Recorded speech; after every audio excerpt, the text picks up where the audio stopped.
Everybody, we're going to get started here with Dr. Dan Murphy's webinar. I'd like to introduce Dr. Dan Murphy to you guys. He was a professor of mine, like I'm sure he was for many of you. He was voted the International Chiropractic Association's Chiropractor of the Year in 2009. His website is dedicated to the scientific validation of how the human body functions. Dr. Murphy is booked 50 weeks out of the year, traveling the world, teaching others how to achieve true health and wellness in their practices and their own lives. Dr. Murphy is also one of the most respected doctors in this field. I'm going to now bring him on the line. Dr. Murphy, this webinar is yours. Hi, everyone. I'm looking at the picture of myself there, and that is actually what I look like. That picture was taken last week, and I am 56 years of age. I am a full professor at Life Chiropractic College West. I've been associated with Life West now for 29 years. It's a precious relationship for me. I've been a chiropractor for 34 years. I've been at Life West for 29 years. And what you're looking at there is the note about my elevation to a full professorship at Life Chiropractic College West. And those of you that know me know that I teach a lot of classes. I write a lot of things, chapters and books and articles. I am not a primary researcher. I'm what they call a literature searcher, which means I am constantly reviewing the literature to see things that we can do to make ourselves healthier and to live longer. My personal goal is to live to be 132 years of age. The reason that number is that I would love to see my oldest daughter turn 100, and she came when I was 32 years of age, so I'm trying to push up to 132. So I've done everything I can trying to figure out the strategies that can help me do that, short of caloric restriction. I've tried caloric restriction, and frankly, I would rather be dead than do caloric restriction. It just seems like it's absolutely no fun. So I've come up with a lot of other strategies, of which I'm going to share with you today. By the way, you're looking at my biography. It's a little old. It's a 2009, but you kind of get an idea about who I am and what I've accomplished in my career so far. What I did yesterday is I went to the PubMed database, and for those of you that are unfamiliar with the PubMed database is, quote-unquote, the real literature. The PubMed database is the search engine for the National Library of Medicine of the United States of America that is physically located in Bethesda, Maryland. This database has around 20 million articles, probably just over that now. It tends to log in about another 7,000 articles per day.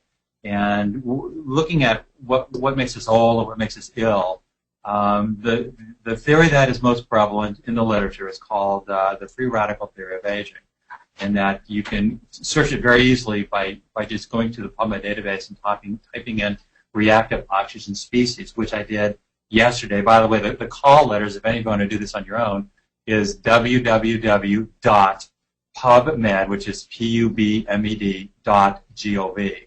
And then that will give you a page where you can type in whatever you want on the search bar. Last night I typed in reactive oxygen species, and just take a look. There's 113,166 articles that will be pulled up by typing in those keywords as of last night. I also typed in the words on a product that I'm going to talk about today. It's called Protandim. If you go to the PubMed database and you type in Protandim, there are 8 articles that have been published so far. All of them are fun. All of them are very interesting. The one that I'm going to talk a little bit extra about is the very first one that was ever done, and it's number 8 here. So a little bit later in the presentation, I'm going to show you some specific components of that article. But if you look through all of these articles, but the very first one, which is the most recent, all the rest of these articles have a common author, and it's this guy here. His name is Joe McCord. And McCord's going to be a big player. I mean, this guy discovered one of maybe the most important thing in longevity, and he did it back in 1969. Yet a lot of people, including healthcare providers, do not understand what it is. And so part of my assignment this day is to make sure that you know what it is. I went to the very first, out of those 113 plus articles, the very first article on free radical and aging was done by this guy, a guy named Denham Harmon, and he was from the University of California at Berkeley. And he got it published in 1956 in the Journal of Gerontology. So this is what they call the PubMed abstract. So I just popped it up, and then, as you can see over here, you can get the full article. So I did that, and I just scanned it into my presentation, and it's 1, 2, 3 pages long, but I scored certain parts of it Jumping back up for a second, aging, a theory based on free radical and radiation chemistry. Denham Harmon, MD, PhD, from the University of California at Berkeley, which is not too far from Life Chiropractic College West, where I'm part-time faculty. Both are in Alameda County in Northern California. The parts that I scored: deleterious side effects of free radicals, which are normally produced in the course of cellular metabolism. Since genes would be expected to be attacked occasionally, it would be anticipated that mutations and cancer would result. A slow oxidation of connective tissue by molecular oxygen catalyzed by metals. And this is going to be important for us this day, this presentation. Looking at metals right here. Metals are important because when we get in contact with metals, we increase the production of free radicals, which means neutralizing these free radicals becomes ever so much more important. Further down says increased cellular concentrations of an easily reduced compound such as cysteine, which affords some radiation protection, would be expected to slow down the aging process and thereby to put off the appearances of diseases associated with it. The key word in this paragraph is actually the word cysteine, which is why I scored it under with red there. That's because cysteine is an amino acid.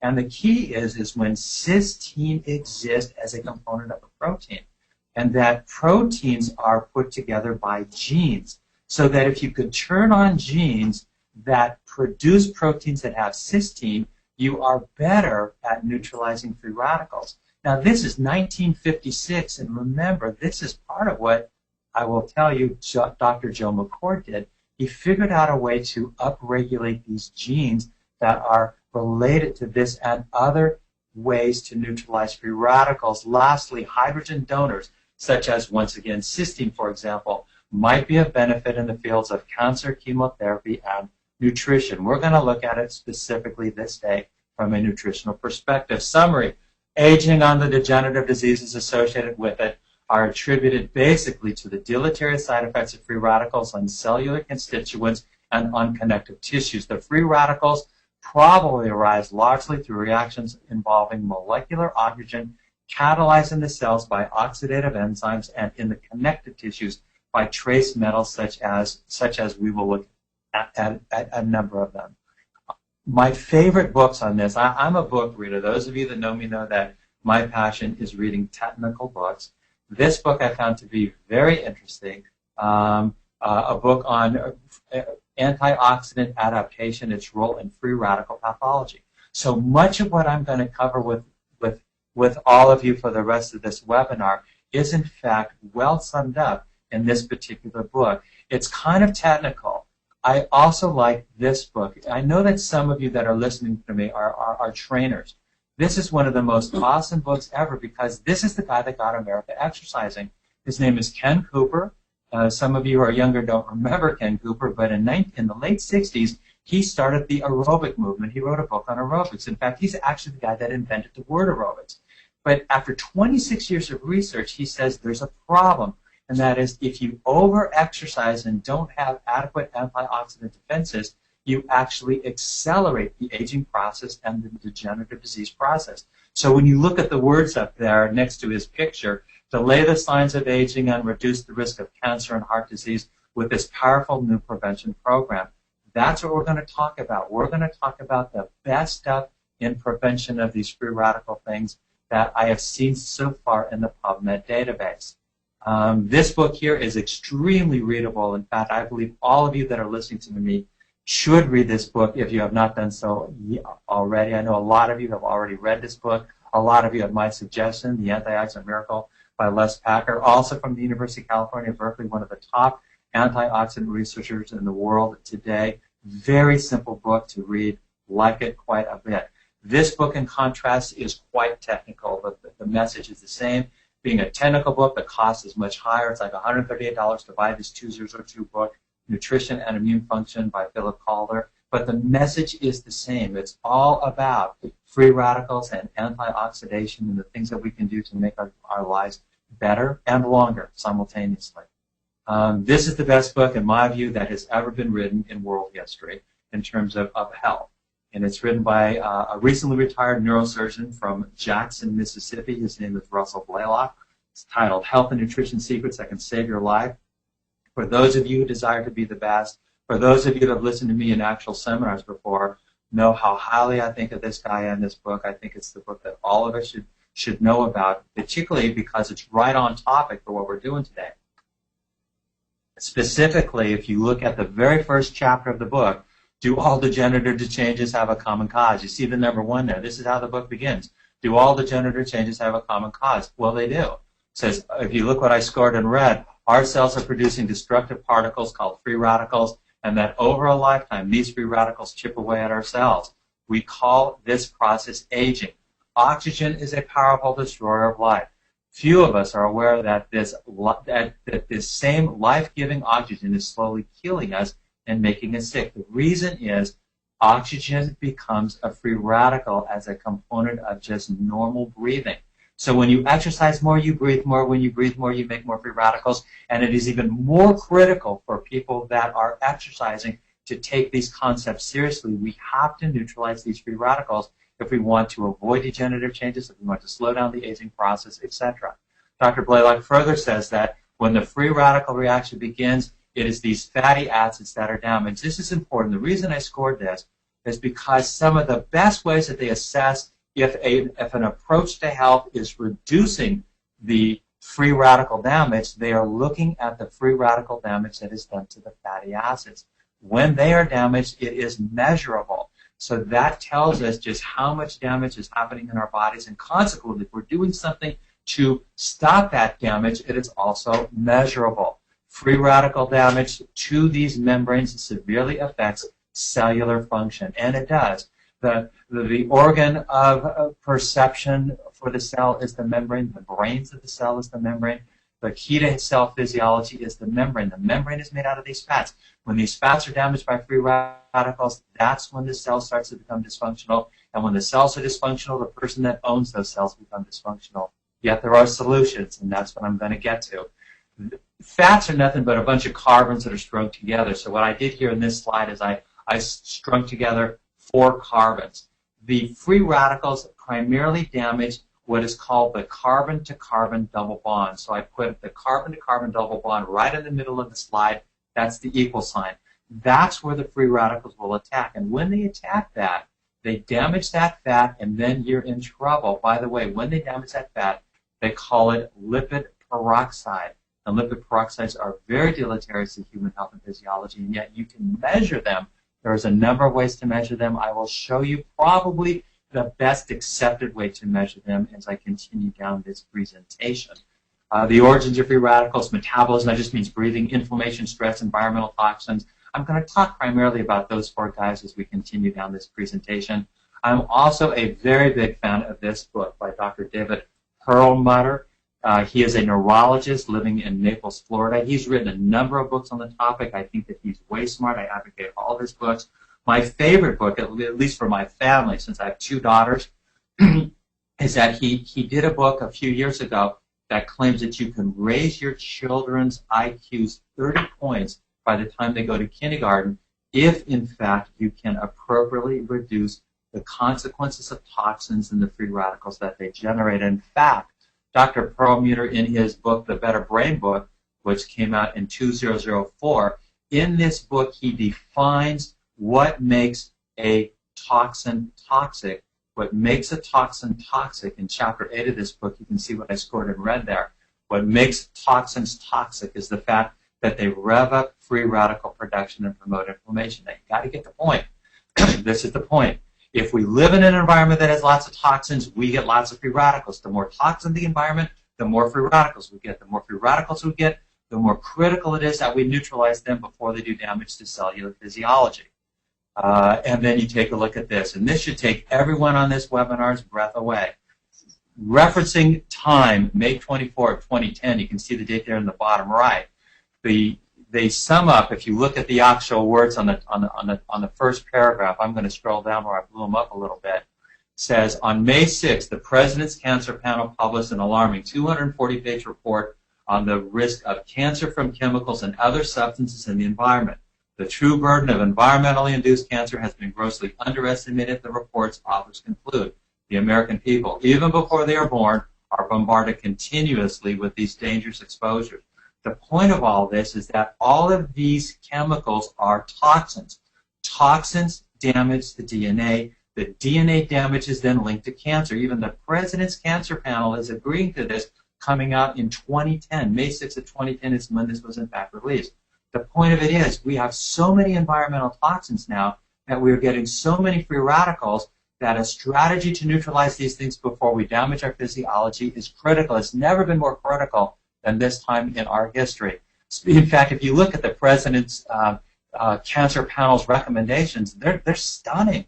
I mean, they say, drink filtered tap water. It says nothing out of plastic. It says only eat organic down there at number 4. It says don't eat meat that's been exposed to antibiotics and growth hormones. I mean, when you do that, you're talking about, you're knocking out every grocery store and restaurant in America today. The point of it is we're all getting toxins all day long, every day. And these toxins rev up the production of free radicals, and the result is almost all of us are suffering from chronic, uncurable, degenerative problems, that there are things that we can do to reduce the risk of these things. This one coming out of Time just very recently, coming out in May of this year, in the Health and Science section. If you just look at the words on the top, that are scary. Each year that I scored in red, each year about 27 trillion pounds of chemicals are produced or imported in the United States. Widely used chemicals like bisphenol A, phthalates, and pesticides are associated with long-term health problems in children.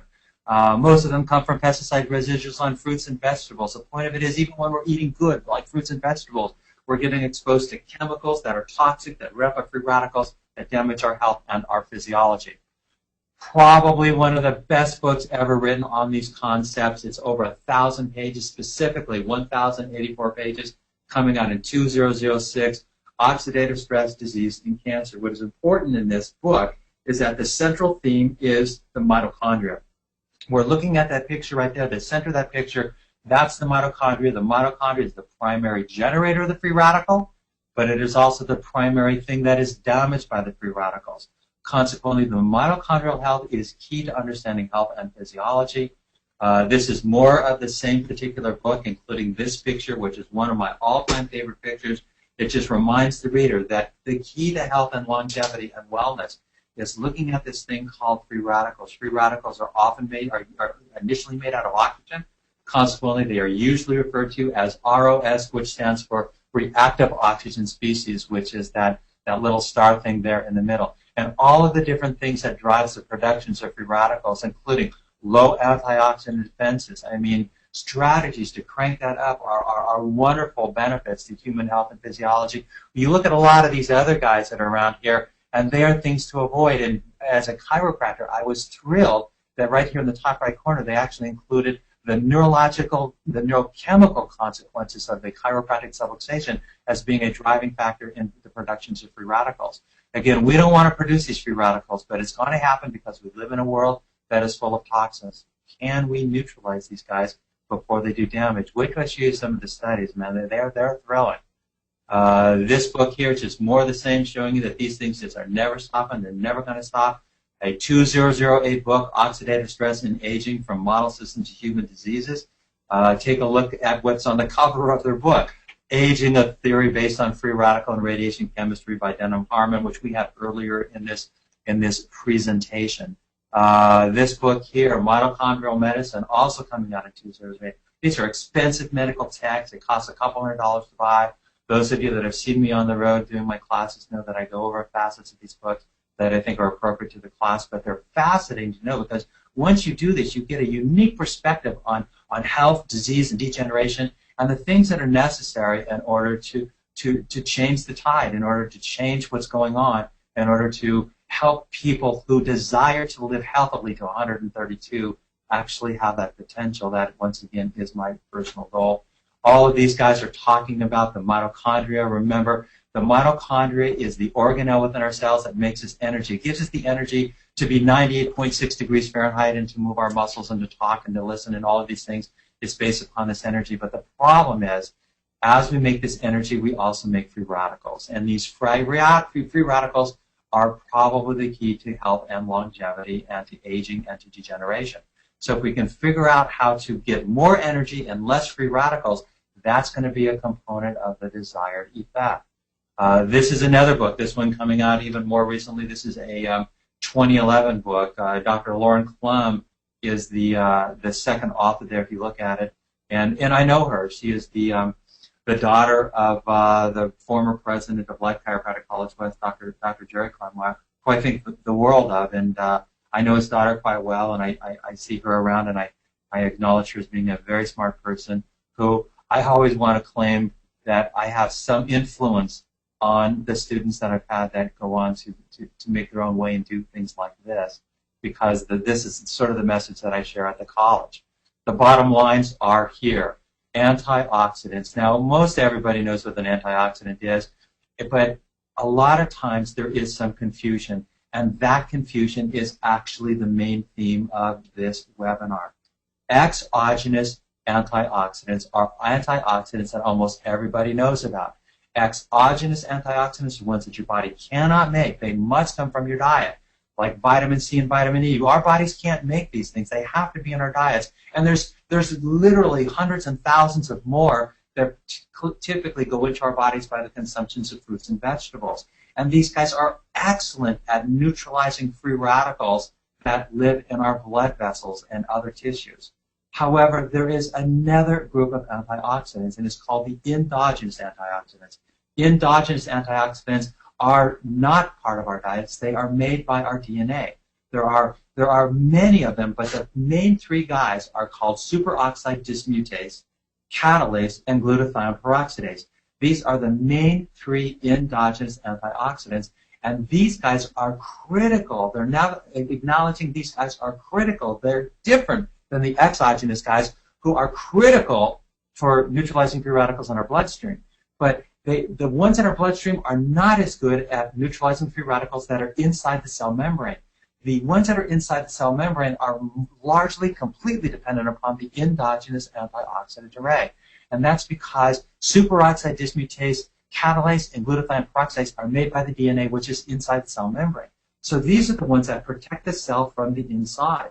And so they're critically important in human physiology. In fact, this reference that I put here that came out in 2006 says endogenous antioxidants have enormous advantage over exogenous antioxidants. The context of that is inside the cell itself. This guy here is an important player in all of this. If you look once again at the prior slide, the first endogenous antioxidant is called superoxide dismutase. I'm going to show you a little bit of its physiology momentarily, but you should know this. This is the guy that discovered it. His name is Joe McCord. And Joe McCord, if you remember when I did the Protandim database search in the National Library of Medicine using PubMed, this guy was a co-author on 7 of the 8 articles that have so far hit the PubMed database. And he discovered superoxide dismutase, and consequently, he is a pioneer in changing the whole way we think about free radicals and antioxidations. Joe McCord did this in 1969, and the result, he got the Kresser Medal, the LA Kresser Medal, and other recipients include none other than Henry Ford, Orville Wright. This gets closer. ASE, superoxide dismutase, ASE. ASE means it is an enzyme. All enzymes are proteins. All proteins are assembled by our DNA. The 3 main endogenous antioxidant protein enzymes made by our DNA are superoxide dismutase, see the ASE there? Catalase, once again, see the ASA there? And glutathione peroxidase. Hey, by the way, it's the glutathione that has the cysteine amino acid that makes it in part work so well. The real technicality of it, and this isn't too bad, it can be way worse than this. This is not that bad. If you kind of look right here, we make the energy of life, the ATP of life, the energy that makes us work, we make it out of oxygen and glucose. Fortunately, about 95% of the oxygen and glucose that we consume goes to make ATP energy. The problem is about 5%, at least from the writings of Dr. Russell Blaylock, about 5% create free radicals. Often these free radicals are made out of oxygen. Often they're referred to as oxygen-free radicals. Often they're called reactive oxygen species. So just simply abbreviated. We saw that one star picture, ROS. The first reactive oxygen species free radical is called the superoxide free radical. The superoxide free radical can be dismantled into hydrogen peroxide, that's H2O2, plus water, but the dismantling is done by an endogenous antioxidant called superoxide dismutase. This is the one that was discovered by Dr. Jill McCord. Then the hydrogen peroxide should further be catabolized, and it is, by another endogenous antioxidant called catalase and one called glutathione peroxidase. These guys have the ability to take the H2O2, the hydrogen peroxide, and convert it into totally inert and good for us molecules, specifically oxygen plus water.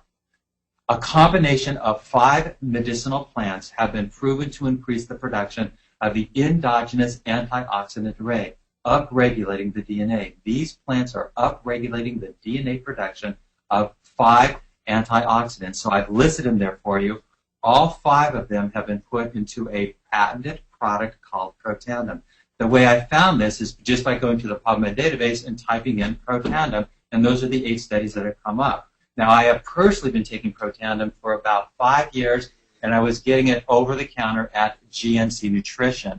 It has since then gone into a different marketing strategy, but this product has been out for some time, and because I'm a lit searcher with the desire to live to be 132 years of age, I started this product about 5 years ago. This is my favorite article. Like I say, there's 8. This is the 8th article that we looked at, and it's called Induction of Human Superoxide Dismutase and Catalase in Vivo, means in living people, a fundamental new approach to antioxidant therapy. Again, you look at the last author there, it's Dr. Joe McCord. He's the guy that discovered superoxide dismutase. You can see very clearly there that the product that they're using is Protandim.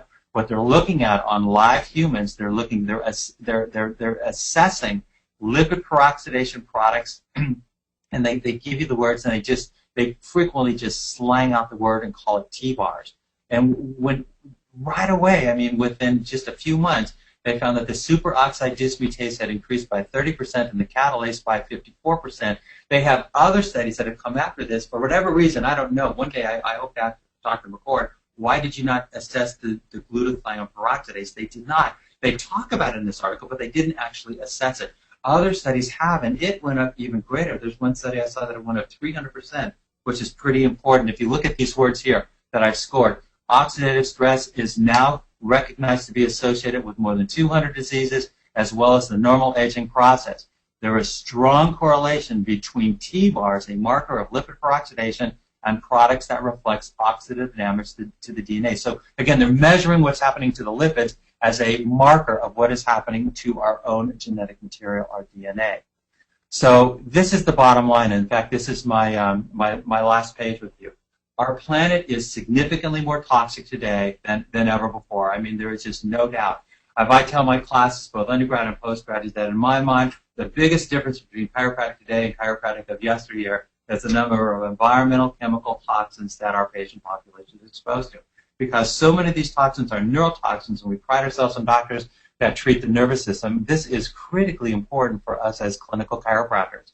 Toxins magnify the productions of free radicals. I mean, this is the work of Perlmutter. It says, our people are living in silent inflammation. Our average omega-6, omega-3 ratio is about 25 to 1. It should be less than 4 to 1. Inflammation also drives the production of free radicals. Free radicals are the ultimate cause of aging and degeneration. This is a winning strategy. Balance your omega-6 and omega-3. 2, avoid toxins. Look at the President's Cancer Panel stuff. Look at their 10 recommendations. Avoid toxins. It's just a no-brainer. Don't put toxins in your body. Ramp up your detoxification protocols, as well as what is healthy eating. I mean, most people don't have any clue as to what healthy eating is.